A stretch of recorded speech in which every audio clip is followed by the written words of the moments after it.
Welcome, Kelly. Hey, how are you? Fantastic, fantastic. We're going to talk about today your journey and some of the stuff, the great stuff that you're doing. It's I want to start with something. You and I met, I don't know, a few months ago, and I was doing a talk and at a women's networking night, and Kelly just come up and said, "Hi, I just want to introduce myself. Nothing major, just a hi." And we connected, and now Kelly's on the podcast, and now we'll help each other out where we can. So I kind of want to point that out to people, that sometimes we we don't say hello to people, or we don't, you know what I mean, we sit back and we don't take action. And I just want to say that if you're ever somewhere and you just think, I just want to say hello to that person, it doesn't matter who they are, just even that lady in the red top, because she just looks like, I like her smile. Please go and do it, because things things happen as a result of taking action. So I just wanted to say that, Cal, because I think that's a point that people missed. They just Yeah, absolutely. And I think for me, I'd seen you, on social media, and I'd seen that you'd interviewed a few people that I'd know. I've obviously followed Girls with Hammers for a little while, and I just found you really approachable and really personable. So I do appreciate that you were so kind and generous with your time leading into you actually getting up and doing your tour. Oh God, yeah. Well, what am I going to do? Sit back in the corner being nervous? No, I don't. I don't do That was that. me. Yeah, because you spoke at it about a month later. How did you go? Yeah, good. Look, I think it's really different. In the job that I do, I'm always talking about other people. So Yeah, to have that, vulnerability of speaking about yourself and opening up to a group of people that essentially you don't know, yeah. yeah, it can be fraught, but it was actually a really beautiful experience. So the atmosphere that they create at those events is just beautiful. Phenomenal. Yeah, and do you know the correct name of it? Because I will muck it up. It's Women's networking night, I think. Is yeah, that? it's at Brandy Creek Estate. Anyway, Yeah. so yeah, it's Although really it wasn't just women that night, because we had Mark McManus come up and share his story. He was the first male speaker that they've had. So yeah. Mark was our first male speaker at Girls with Hammers was as well. he? So, He's yeah, amazing. yeah. I think I just before we get into your story, speaking on that topic. I think that, with all the stuff that's going on in the world at the moment, well, particularly in Australia, let's just focus there. I mean, the whole world's stuff, but with domestic violence and women being killed and that kind of stuff, it gets people's backs up, and it's got mine up, really got mine up. But we've got to be careful that we don't sort of jump over to the I hate men space, because yes, it's not all men, and yes, then I have a bit of a piss off with that, because if the good men spoke up, we probably would have Yeah. less issues. But I think we can't solve the problem without having good men as allies, Yes. and good men at the table. And Mark's one of those guys who will turn up at a women's thing and speak vulnerably, and try to close that gap. So I think, Absolutely. Yeah. yeah. I think we've got to be Absolutely. open to that. So now, Kelly, you are a marriage celebrant, a funeral celebrant. Oh God, I'm interested in that. And doing some MC work, but would like to find a lot more MC work. Let's start with you being a marriage celebrant, because I kind of I find that work interesting. There's no way I would ever want to do it, but I think about Godzilla brides, and I think about a lot of that sort of stuff, and I think, oh, I don't have the patience. But how long have you been a marriage celebrant? Well, So I got my registration in March of 2018. So 2 weeks before my own wedding, it came through, which oh was wow, nice. And then I married my first couple in the November of 2018. So yeah, wow. So that's nearly 6 six. years. Yes. Yeah, yeah. What got you into it? I, pre being a marriage celebrant, I was a singer with my husband. So we were singing at weddings, at predominantly receptions, but we did a few ceremonies, and I just started to take notice of that person I think that I'd never taken notice of before. And turned to my husband during a ceremony and just said, I could do that. I think I love storytelling, I love writing, and I'm not afraid of being in front of people. So I think, yeah, it just really hit the mark for me. And I guess I fell into it quite easily because I was already in the industry. So I had those connections Yeah. with vendors and, yeah, was quite well known around Traralgon. So Yeah. it just kicked off from there.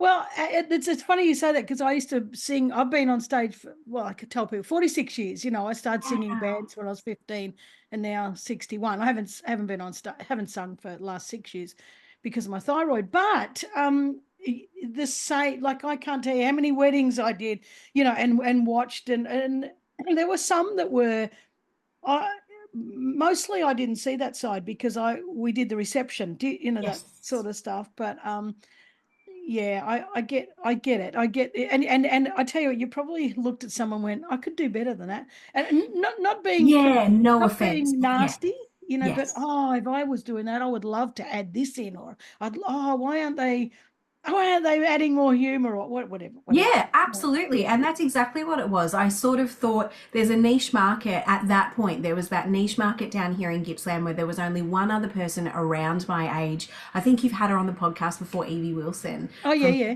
Love. And she was the only other person, younger person, that I'd seen other than two police officers from Warrigal that were doing it. And I was captivated by them because they were nothing like I'd seen before. And I just thought, yeah, this is what I could do. And I think having that, no offense to the people that are older than me that are doing it, but I think I can maybe connect with those people that were closer to my age. Mm. Yeah, and I hear exactly what you're saying. There's nothing against older No. people. I mean, I'm one of those old farts, you know, but you wouldn't know it because I behave like I'm 16. But you know, I absolutely think that, and I think that we shouldn't be taking things personally. You know, some people are better suited. You know what I mean? Like some people connect better with some people, and some people don't. I think not everyone's going to love us. No. Some are going to hate us. Some don't give a shit about us, you know. And I think the sooner we can actually get that, the happier the life. Absolutely. And I think I've said that always. Like, I'm not taking away from what other people do, No. or I don't want to take away from what other people do. We've all got our niche, we've all Yes. got our market. There is enough room in every industry for everyone. And I'm a big advocate for that. I will often refer other couples or couples to other people if I think they're better suited. Yeah. Um, there's room for everyone. 100%, and that's abundance mindset, not scarcity mindset. And I think it's that you're so spot on. I think we've got this thing. I've got to compete. I've got to compete. What am I? And this is what we're taught. What are my competitors doing? What can I do better? How can I stand out? I reckon if we show up authentically, just be us and say, "This is me."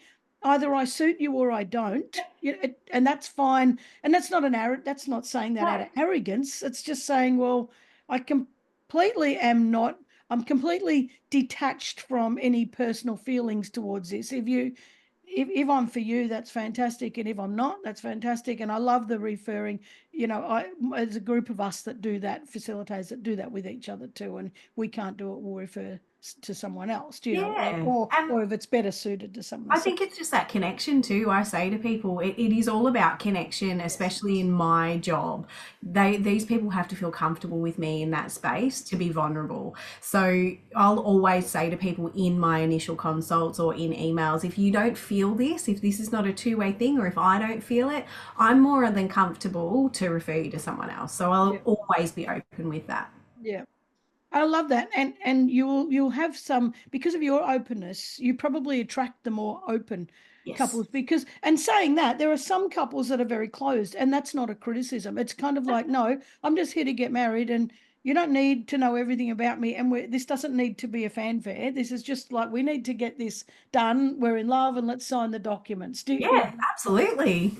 So I love it. So what's, you know, you said before that you spoke at Brandy Creek and you were talking about your personal story. Would you want to share some of that with us? Yeah, so I think for me in the funeral industry, obviously it's an industry that people say what the fuck are you doing? I don't know if I can swear on here, but I Yeah, just yeah, did. you can go for your life. Yeah, just don't be aggressive and call people C's, but like, Okay, yeah. sure. I'll try not to.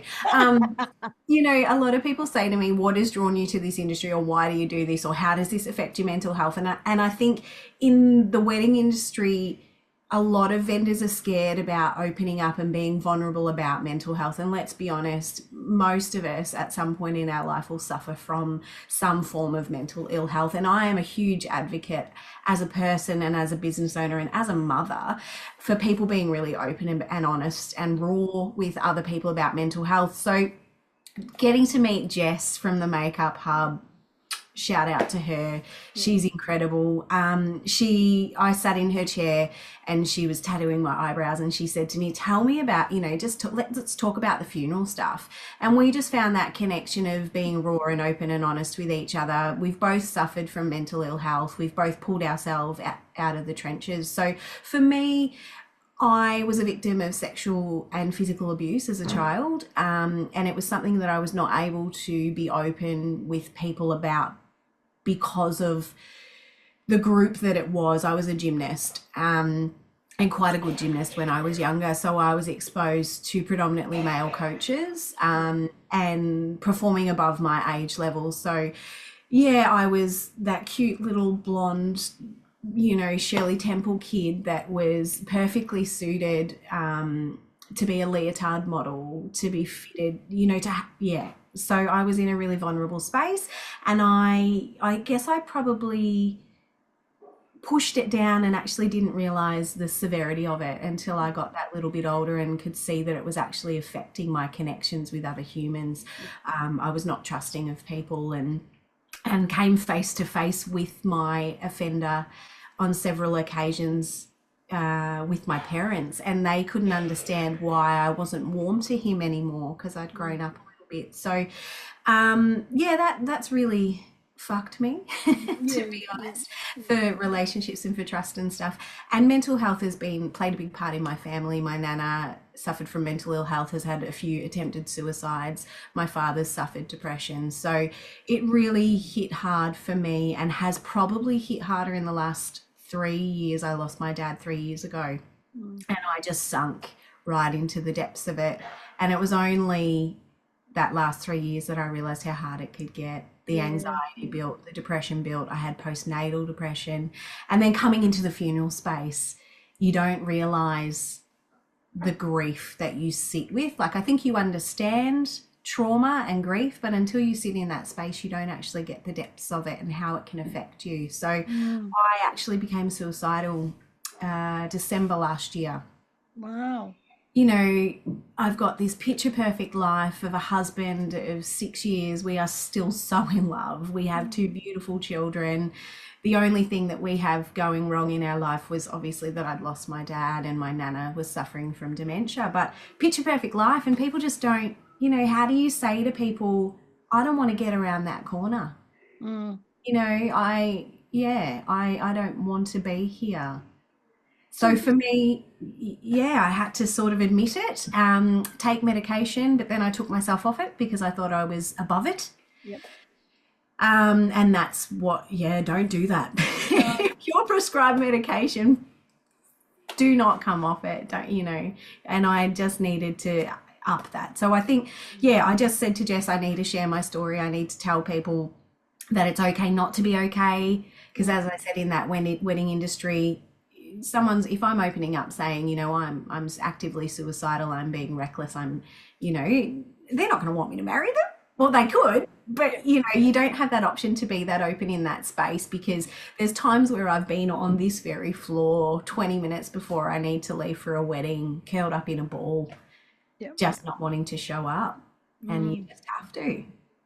So what I've got no 3 point two questions, 1 point. 1 point is you made a very good point about the medication, and I've seen that so often, and it's like, but I don't need it anymore. No, and no, you don't need it because it's working. Like, you Yes, think you don't need it because it's actually working. So, and I've seen so many people, like, I'm not a big medications fan if me it's either. if it's just sort of pile on top of a pile. I'll just take this for this and that for that, and Yes, then they're all interacting, and it's just a bloody shit mess for your health.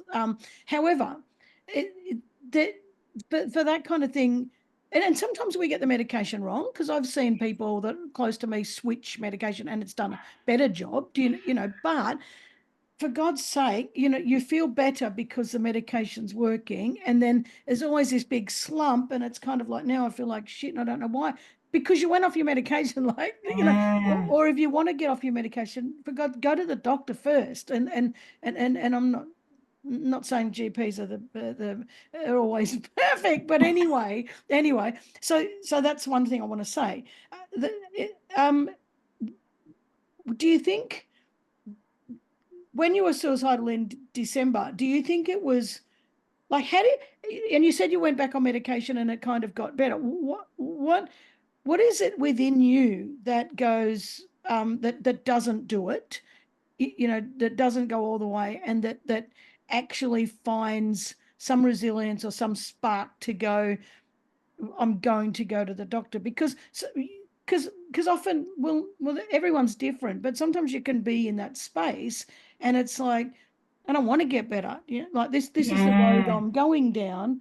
But what is it that makes you, and I can't say everyone, but you get up and say, I'm going to change this? I think it's two things. It's obviously family. I've got two small children, and my son is me. He's a mini me. We are kindred spirits. And there is no way I could imagine that he would cope in life without me. I am his person. There's my husband, obviously. He has been my number one support. Even pre us being together, we've known each other quite a long time. So there's that.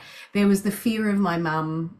That is her greatest fear. I am her best friend in the entire world. And since losing my dad, or even pre losing my dad, I'm my family's person. I'm the fixer, I'm the doer.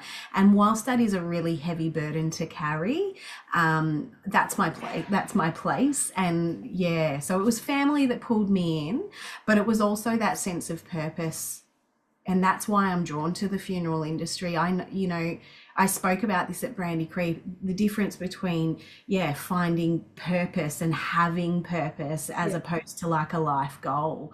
yeah. Yeah. So I think for me, I know I have a purpose, and I think I turned it around in the sense that if this can help one person, Mm. by me saying, hey, yeah, I'm this celebrant that's in front of all these people dressed in these pretty dresses and, being everybody's hype girl. But 20 minutes ago, I was on the floor or driving around that corner not wanting to get there. If Mm. I can actually share that and be open and vulnerable and create that space for one person, then yeah, there's my purpose. That's my base at every single interaction I have, whether it be funeral, wedding, MC gig. If I can connect with one, I've got purpose. 100%. I'm just going to turn this heater off because my face is Yeah. going bright red and I'm having a little cook A up here. flush. So hang on a minute. I know, I'm feeling it coming up and I'm like, oh shit, I can't interrupt you. Um, now what was I going to say? You said something. Oh God, see, now I've gone and bloody distracted us. That's all But right. I agree with that one. Like I say the same thing. There's just that one person. Yes. If you can make a difference to them. When like the I find this interesting too, because I've learned over the years and I've become very, very good at it. I don't suffer mental health issues, and I don't ever feel suicidal or anything like that. I have had many times when I've been very in a lot of pain, that sort of stuff, or times when I'm just so exhausted, or times when I just don't feel it, and I've gone to a gig and I've I've developed, and I'm very, very good at it, that the minute I'm on, I'm on. Yes. That sort of stuff. And so I was thinking the same for you. That you've probably also got that switch. And I think that people who are not on stage all the time would not understand that switch, because if you go into work 9 to 5, and I'm not definitely not criticizing that, but you kind of still take your sluggish self in. And that comes back to that meaning and purpose. If you're just doing a job where you don't have that purpose, you're just you're turning up. There's not a switch, No, but I love that absolutely. you're talking about purpose, because I don't I don't think people realize how much that matters, and how much that can shift the moments in your life. So, for example, you're talking about having purpose, and you 20 minutes before you're coming around a corner and you don't want to be there, but then that switch goes on and you're sitting in purpose, and it it really does change things. And it's hard to explain to people. It's hard to sort of say to people, get some purpose, because it's kind of, well, what is purpose? Yeah. And If you could bottle it, we'd be fucking millionaires. I know. Well, one thing I say about purpose is a lot of people think that my purpose is to be a teacher. My purpose is to be a photographer. My purpose is to be a whatever you want. And I think no, that's where we're going wrong. I think that the photography, the teaching, the whatever you want, the writer, that's your vehicle. And Yes. you are the purpose. The purpose is in you, and the purpose is a higher thing. It's kind of like my purpose is to make a difference. And Yep. so I don't really care which vehicle I'm driving to do that, because I'm still the driver of every Yes. single vehicle I'm in. It doesn't matter if it's music or if it's writing or if it's podcast or if it's and I wish people could I'm not saying that is, oh, I wish people would just bloody get it. I'm not saying, because I know it's bloody hard, Yeah. Yep. but I wish more people could find their purpose. And I was about to say that those, when you switch into your purpose, the more moments we can have where we're in our purpose, the more we can move away from the darker thoughts. And it doesn't mean that we don't have, I'm not a toxic positivity person. Yes. It's like we have to have dark moments, and they're our growth moments. But we also have to have a strong enough, what's the word I'm trying to say? We use that muscle enough, Yeah. Yep. Memory that we muscle. can quickly move into purpose. We Yep. can quickly get there. So I absolutely love that you're talking about that. But where is that the case with you? So 20, you're driving around the corner and you just think, I just man, and then what is it? You might not be able to answer it, but what is it that switches that switch on? Yeah, I probably don't know. I haven't actually sat with that for Mm, long enough to digest it. Yeah, I think I maybe just go, oh, you fucking idiot. Like you can, not, I would never say you're stronger than this because I don't like it coming down to that. I think we victimize suicide, like, yeah, we kind of blame. mm. Um, yeah, it's obviously the last resort, but yeah, I probably haven't sat with that for long enough. I Well, think, yeah, my moments of clarity, as weird as it sound, come in those dark spaces. yeah, I'm yeah, in that dark space and I'm sitting on that shower floor for 20 minutes. Sometimes that's when I have the most clarity and just go, mm, no, fuck, this is what you're gonna do, or this yeah, is what we can do. yeah. We as in me. Which it means you still My want to eight be here. personalities. It means you want to be here, like you do. Well, I've given you a bit of a challenge now, haven't I? So next time you turn up at a wedding and you're like, what is my switch? You start having to think about that. But Yeah. no, I love. How do you juggle two kids? So, for example, you have these moments, and I see why you're saying I'm not going, because I've got people Yeah. I love and who love me and what have you. But and by the way, I'm hearing you say I'm the one that fixes everything. I used to be that person. I'm no longer that person, because it's just you're damned if you do and you're damned if you don't. But so you've got these. I don't want to be there. You've got to be there. You've got the kids. It's a public place you're in when you're standing in front of people, and you cannot break. Like it is, you can't. And I know that space. How do you juggle that? Like how do you juggle kids that want you at home? You've got to go out. It's a weekend. Feeling guilty. Oh, it's a weekend. I should be It's home. it's so hard, and I actually, if I'm 100% honest and vulnerable with you, I haven't nailed it. I Mm, haven't got to that point where I've nailed it yet, in the sense of, yes, I feel okay at the moment and I have clarity, and I am grounded, but I haven't nailed that balance of, I give my all to my kids, but there's also Bowie, our 7.5-year-old, as I said, he's my kindred spirit. He can read me the second I walk in the door. Even if I walk in and I've got my face on, he Mm. can feel it and sense it. So for him, unfortunately, I don't think I've done the best job I can protecting him. Dusty's only 3.5, so if I walk in the door with a smile on my face, yeah, we're in there playing Barbies and wrestling and whatever. Yeah, But yeah. yeah, look, I don't think I've nailed it yet. The balance of kids and especially grief, it's really hard as a funeral celebrant to not expose your children to constant death. I walk out the door and my daughter says to us, "Oh, oh, mum, don't interrupt me. I've got to go to a funeral meeting. Someone's died." It's trivial at this stage because she's 3.5, but yeah, it's really hard to actually shield them from those sorts of things. And when I come home from a service, particularly someone who has taken their life by choice, yeah, I'm heavy. And to not be able to have that debrief with my husband or my mum on the phone and be conscious of the fact that those little sponges are listening all the time. Mm. I They haven't I haven't nailed it yet.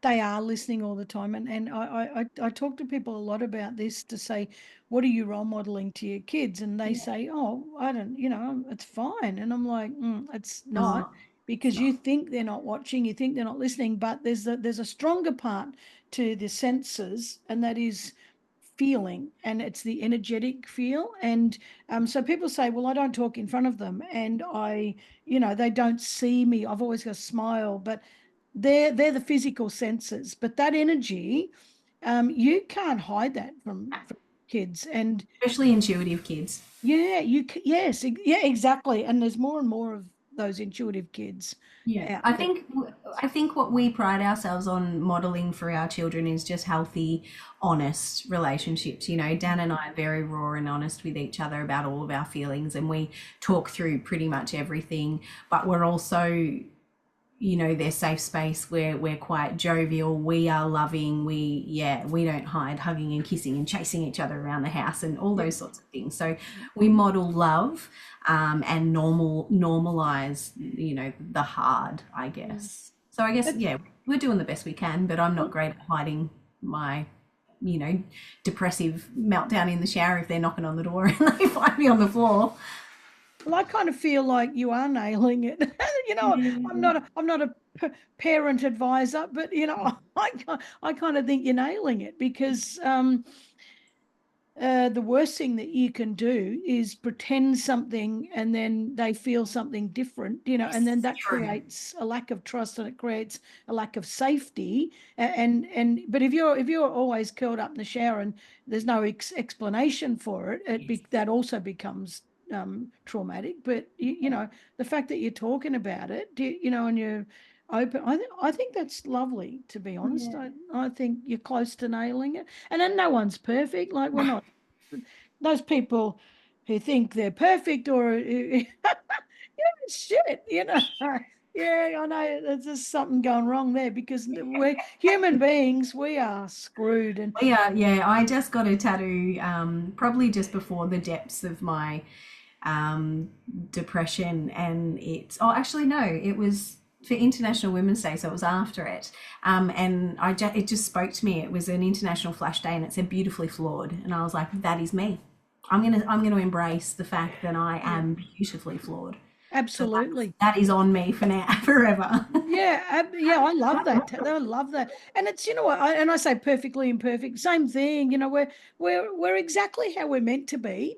And if we were all perfect, it'd be the Stepford Obviously, Wives. yeah, It would just boring be a as. bloody.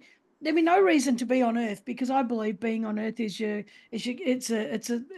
school. It's a school for growth, and it's sometimes shit, but it's yeah. Anyway, so were you before you would become a marriage certificate? So you're not a marriage certificate, but a marriage celebrant. Um, and you were playing in the band. Did you have aspirations for a different career? Like, were you going to be a teacher, or were you going to be I anything? actually don't know. I never knew. Like, I never found my purpose until now, in Yeah, all yeah, honesty. Like, I just was kind of wading through life. I began in the education sector at the education department in Moe, and then I found myself in employment for 8 months, employment industry, recruitment for 8 months. Fucking hated it. Then Yep. went to Monash University and I was there for 11 years. And I think I was just biding my time, left there and then went to Centrelink, just for the money, in all honesty.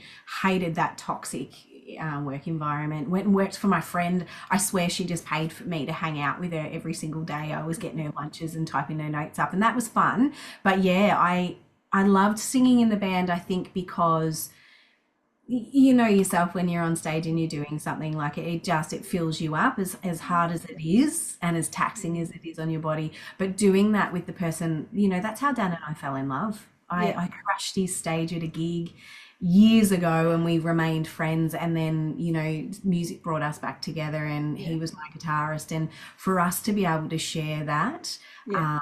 I loved it. Yeah. But yeah, I never found purpose or found my stride until now. Yeah. Yeah. Yeah. I love it. I think that it takes a lot though to jump from a secure Oh, pay, to well, I want to come back to that, but I do want to mention on the music front, only because I want to say it because I had a big argument with a guy once. He said to me he was a gym junkie, and he said to me once, he said, "Oh, come on, get down and do some push-ups," and which I did, and I said, "Yeah, what else?" And he said, "Oh." He said, You're not as fit as me. I run 20 miles a day." And he was just a freaking wanker, just a gym wanker. And I said to him, "I guarantee I'm 10 times fitter than you." And he just laughed. He thought that was hilarious. And I, I do gigs. And he said, "Oh, yeah. a bloody muso thinks you're fitter than me." And I said, I sing about 80 I sing 80 to 100 songs every single night, and I said, when you play guitar, that's not a walk in the park. Your arms going non-stop, and it's got to actually go in time. Like, it's not just flinging around, it's actually going time. And I said, and you're moving your body, you're dancing, you're jigging at the same time, and which is equivalent to 4 hours running, jogging around the MCG, while you're swinging your arms around. And singing is not just talking. Singing is really solid Yeah. from your gut. It's really hard work. So it's kind of like running around the MCG, waving your arms in the air, in a with cat. What are those castanets? Like Oh, while you're bloody screaming and cheering for the whole time. And he said, "Oh, oh, that's stupid," and but that is exactly what it's like. And for anyone listening, by Christ, that's what it's like. 4 hours of jogging around the MCG, screaming, and it takes its toll. But yeah. at the same time, as you've explained, you're in so much in love, like it's like it's coming from your core. It's just it. Oh, I used a word You're not long giving ago. yourself. You are. I used to drink like about 3 mouthfuls of water in 4 hours. And not eat, not, and Yeah. I'm an eater. And because you're in some other world, you're just so aligned. And when I stopped singing, um, a friend of mine said, "Who cares?" Because I had my thyroid, I couldn't hit a note. "Who cares? Just play guitar. You're a guitarist." And I'm like, it's not the same. And it took me a long while to understand that when I'm singing and playing, I'm completely at one. Does that make sense? Mm, And it's a it's a resonance that I think your guitar, your voice, your body are in this one resonance. And yeah. it's a space that I don't think. Anyway, I just want to say that because for people who think that musos don't do hard work, go get stuffed. We do. Yeah. It's bloody it's bloody hard work, Exhausting. really hard work. While you just dance as drink Yeah. slugging down a few bloody And scotches. Yeah. smack your tambourine out of time. Yeah. And can I just say, anyone listen to this, if you're a bit of a drinker and a dancer, if you go near the guitarist and you're flinging your drink around, it's a wonder you don't get punched in the face because nobody wants their $3,000 guitar covered in Coke and Scotch because you're having a freaking good time. I just want to say that, Kelly, because that's one of my pet Yes. freaking peeves. Anyway, now where were we? I don't know. We were having fun. Oh, you were saying something. Anyway, I'm sure it'll pop back into my head. When you I want to talk. I want to talk about the funeral space. Why did you start doing funerals? Like, because you're saying my daughter started saying this stuff, and that's scary. You know that they mimic you like that. You're suffering grief and experiencing really this is not against people dying, and people have to get funerals. I think funerals are beautiful, but you're suffering a low vibration, bringing you home. Why do you want to be in that space? Like, what is it about it that you went there? Why did you go there? Um, I actually lost a fair few friends during high school and post high school, and it was a ridiculous amount of people, unfortunately. And I just found myself in that chapel time and time again, and it was not hitting the mark for me. That was my person, that was the person I loved, or that was my friend, and I felt like it wasn't reflective of their life. So at some point, I think it was my dad that threw me in the deep end when I was already a marriage celebrant. One of his friends' wives died, and they were looking for someone to do it. And Dad said, "Oh, you can talk. Surely you could give it a crack." And I did. And it was the story and just that connection, that human connection again, that vulnerability of sitting in that space, as heavy as it is. For me, it's beautiful for a family to open up and tell the story of the person that they loved, for me to then bring that forth to everybody in that room. It's amazing, I think. And it hits me time and time again, walking down the street and walking past people. You think when you're in your preteens and teens, like, fucking old person, they're taking so long, they're in my way, and you don't actually think of them as a person who has had a life and had a story. So essentially for me, it's those stories, learning about our community and all the beautiful people and relationships that they've had and things that they've done in their lives, and then just transforming that, and I guess giving it back to people in a way that they can receive it beautifully and authentically. I actually can't describe it. I love weddings, and as hard as the funerals can come, that is my purpose. Like, that's the reason I am a celebrant, for those funerals, for that celebration, for that connection, and again for that purpose, because I say this wholeheartedly. I don't think you can grieve properly until you've actually celebrated that life, or been in that space and felt that grief. So it has such a strong purpose, and a good funeral really, really can help a family start and begin that grieving process. Yeah, 100%. I I used believe to, it 100%. I used to play in a nursing home, regularly once a month, and I would watch these people, and I just think exactly what you're saying. They were once the matriarch of the household. They were once milking cows, or they were once a boss in a place, or they were once a leader in the community, or this kind of stuff. Like, they've raised kids, probably grandkids, whatever.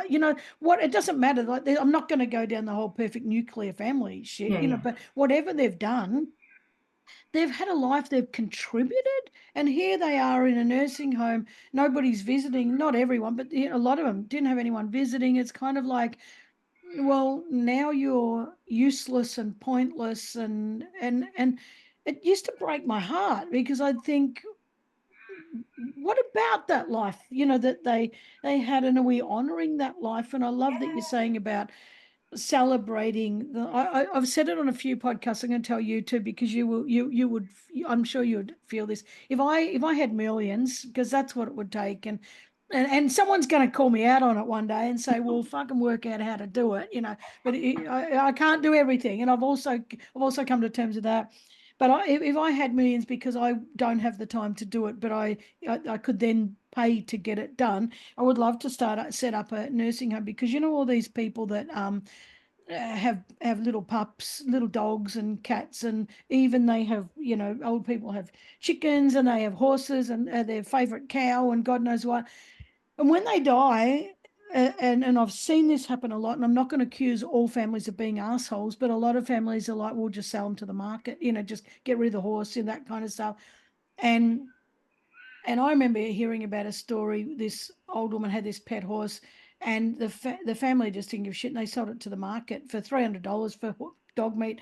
But they told the woman that it went to a lovely man, blah, blah, blah. And she used to keep talking about her horse being happy. It making me bloody break now, with this lovely man. I think, you fucking assholes. Like, how could you do that? But and so my thought would be to have this nursing home where there's like backyards to every unit. To every They can room have has their it. animals. Have their animals. Look at me. I'm sooking away because I can't bloody handle it. And within the staff there are dog walkers and like pet carers. In the staff that don't deal with the people so much. They just take care, make sure the animals are taken care of. And on 100 acres or 200 acres where there can also be sheep and cows and bloody, but only pets. Like people's pets. Magic. Oh my God, wouldn't that be just the best, And people can take, like the staff would be able to take the person out on their wheelie walker to see their horse and give it a Yeah. carrot or whatever. And you imagine, I imagine it would extend their life Oh, anyway, absolutely. I was just about but to, you took the words right out of my mouth.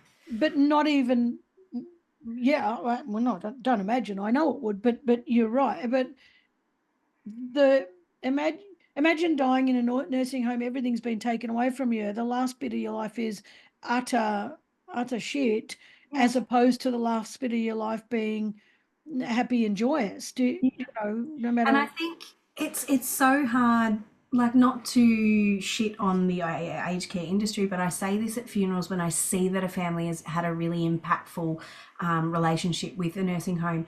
We are entrusting our person into somebody else's care Yeah, to take yeah, care of them and love them and protect them. My nana unfortunately was abused in a nursing home and she had dementia. So I can't, it was awful. It was awful. She was already in yeah, prison in her yeah, mind, yeah, and for her to go through that experience, and there was nothing we could do to protect her. I always will acknowledge the aged care workers when they have been brilliant and an integral part of someone's end of life care, because it is such a big thing to put the trust of someone else to care for yeah, our loved ones. So it would absolutely extend their life and it would give them purpose. And I think there was a point in time pre-COVID where I just asked the nursing home if I could come in and sit with the old people.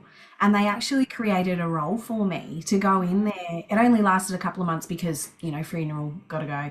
yeah, But I actually just went into their rooms and sat there and said, tell me about your life. And we just had chats. And for me to see, their eyes lit up. They didn't know who the fuck I was when they walked past me 5 minutes down the hallway later. yeah, But for me, they'd had 5 minutes of dedicated interaction, or 10 minutes or 20 minutes, they'd have to come looking for me, interaction with someone who actually cared. yeah, And you could just see them beaming. yeah, Someone wants to hear about my story. yeah. Yeah, and this bit about dementia too, I think it's quite intriguing that people say they don't freaking know anyway, they don't freaking care anyway, or they don't remember anyway. But I've worked with people with dementia, and I can tell you that they might not cognitively remember what you said, but energetically, I think we are so bad at energy. Like, human beings do not understand energy well enough. Energetically, they know that you were nice to them. They know that you cared about them, even if they have no cognitive memory of the conversation or of you even being there. They know you cared for them. And that feeling goes through their body. And that is a beautiful burst of, I have no idea what the correct oxytocin. I have no idea what that Yeah. thing is, but it goes through their body and they feel freaking good. Yeah. And I, I don't I don't understand how we treat people. I don't understand. Anyway, it makes me sook and makes me cry. And I Yeah. wish But I wish I had that millions of dollars, because that would be amazing. But and you're right. They do, the energy comes through. And I think even on your deathbed, I always say to people that energy is there and they can yep, hear you and they can feel you, they absolutely. can sense you.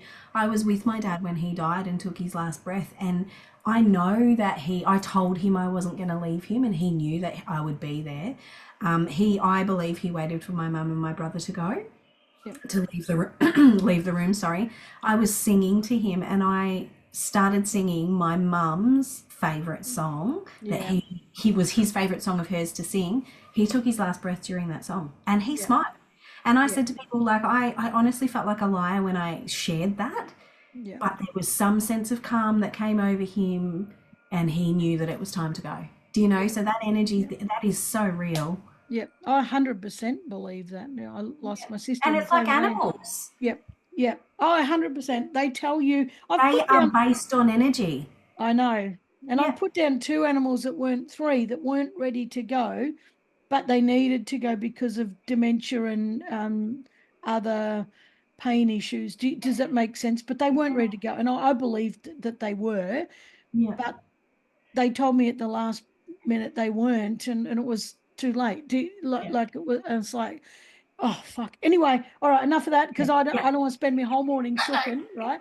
I want to ask you, uh, Godzilla brides. Have you had Oh, any? absolutely. I've had, yeah, absolutely. I've had people that have seen, I need to be conscious of what I'm saying because people will know, the vendors will know. People who have seen what I have done before and yet nitpicked to the tiniest degree, or if someone's entrusting me to be at their wedding, it's because they've seen me do my thing. I'm doing my thing. I've done it almost 250 times. Wow. But yes, it's just that control, but also parents, Yeah. like a groom's mother. I've had an awful experience with a couple of those, and bride's mother, or girls' mothers, or I'm conscious of bride and groom terminology, but yeah, yes, fucking 100%. They are out there, and I tend to not attract many of them just because I feel like that is not my energy that I'm giving out. I'm Yeah, just saying, good. if you want me, you need to trust me, and I'm going to help you, and I'm going to hold your hand. You need to remember that you can only control the controllable. Yeah, absolutely. Energy, Absolutely. no, put no energy, give no energy to the stuff that you can't control. The weather you can't control. Yeah. It's Yeah. just done with it. Other people's reactions, other people's mannerisms, behavior, can't control. Yeah. Yeah. If your flowers turn up, I don't fucking care. Like, I couldn't do it. Because I yeah, do not, I just couldn't stand. I mean, because I'd be impatient. I'd be like, oh, for Christ's sake, just stop being so precious. Let's enjoy this bloody moment. Like, and that's what it's about. For me, it's not the fanfare. no, I've said to so many people, the legals only weddings that I do, that is just stripped completely back. And it is about the fact that these two people want to sign a piece of paper without the whole fanfare behind them. Some of those moments have been the absolute best for me, like mm, bedside. I've done end of life weddings. mm. Like, it's like a double-edged sword, but I Wow. married a lady. Her two death wishes were to be married to her partner of 30 years and to become an Australian citizen. And we got both done on the one day, and she died 2 days later. Oh, shit. Wow. Yeah. Wow. Wow. That was probably one of my best experiences. And I had a photo with her, and I was holding her hand, and her grandson took a photo of me holding her hand with her wedding ring on. And I just, yeah, like there is no more, yeah, that I could have given of myself in that moment. And it bloody reminds you, doesn't it? Life's short. Stop putting things off. Like if something Yeah, really matters to you, don't put it off yeah, because you don't know what's around the corner. And you've been talking a lot about older people, but shit, someone was telling me yesterday about a 32-year-old who just died of a heart attack and no signs, no overweight, nothing, just gone. And we just can't. We can't sit around going, oh, I'm not good enough one day, maybe, blah, blah, blah. Just fucking live. Just live because you don't know. Like I'm okay with I could drop dead tomorrow. yeah, But yeah, there's still 100 things I want to do. But I'm yeah, trying to bloody do as much as I can. But at the same time, we still have to rest. So sometimes I think we drive yeah. ourselves in the ground. Now, before we finish up, one thing that you want to do is a lot more MC work. So what's driving you to want to do that? Just to be involved in the community and the events and things like that. Those Brandy Creek events that I see Jess doing and have obviously been part of and attended. Like, it's just yeah, bringing things together for people Yeah. to just, I guess, showcase them in the best way possible. I was approached by, a school to do a debutante ball, but then it ended up getting pushed off because somebody else was cheaper and those sorts of things. So I think it's, I need, yeah, it's just being involved in those moments and those events and just bringing communities together and just doing some of those events justice that don't have an MC. That I just think, Yeah. like, if you had someone leading this, that actually it wasn't about them, it was just about bringing people Mm. together and creating a really good environment. Yeah, it would just make a massive difference. Yeah. And I think We'll see. you've hit the nail on the head too with MCs, and I think that we just got John's brother because he said he'll do it for $100 or something. For God's sake, if you're listening and you've got an event, don't just get John's brother or don't get Mick from the finance department because he once did some speeches at his brother's wedding. For Christ's sake, don't do that, because I've seen that happen over and over and over. And same with me. Some people said to me, no, it's too expensive. We're going to go somewhere else. It's not expensive to have the right person bring your event together. So I think you would make an absolutely fabulous MC, actually. And one of the big things about you is no, you speak well. You're in tune with what's going on around you, and you care about what's going on around you. And you're bringing heart to it, and you're bringing service to it, so that when you get on that stage, it's not about Kellie, Yeah, it's about everyone that's there, and making sure that it all flows seamlessly and everyone feels valued and feels like they're a part of it. And I can easily see that that's what you would bring to an MC role. So I would love you to get as many MC roles as possible. So if you're listening and you have got something up needs an MC, or a marriage celebrant, or a funeral celebrant. Is that what's called? Yeah, yeah, celebrant.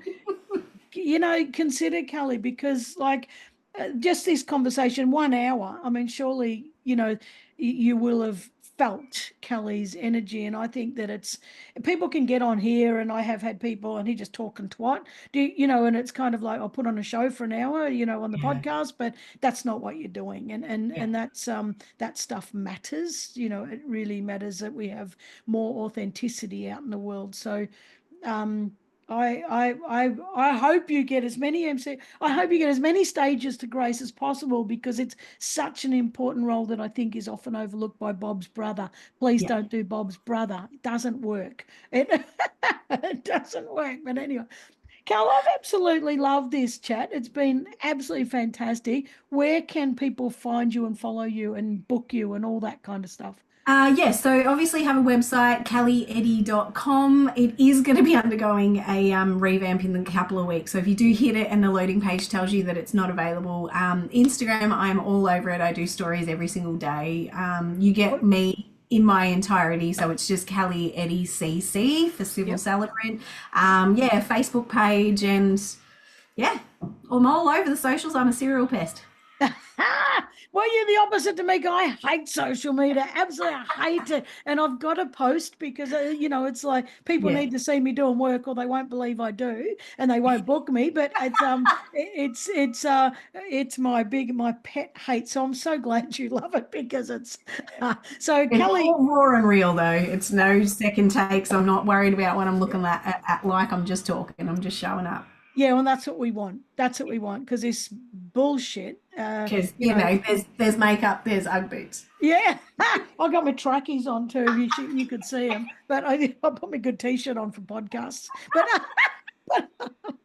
I look decent on the top. But well, I have absolutely loved these, Cal, and I really do hope that this generates some work for you, and not work, passion work, Yes. work from the right people who actually value what you would bring, and value that you would bring your authentic energy, and, really see you for who you are, so that you would come and bring something more to their celebration, whatever that might be. So Thank you. I really hope this hope that does that for you. But I absolutely love chatting with you, and I'm glad we did this because we've only had a couple of little, like Yeah. quick little snippets of chats, and Yeah. this has absolutely been great. And I'm really looking forward to next time I actually catch up with you properly. And it's Yeah. just, It'd be yeah. awesome. Thank you. I really appreciate your time and your Oh, platform. my pleasure, and I appreciate chatting with you too. It's been absolutely marvelous. So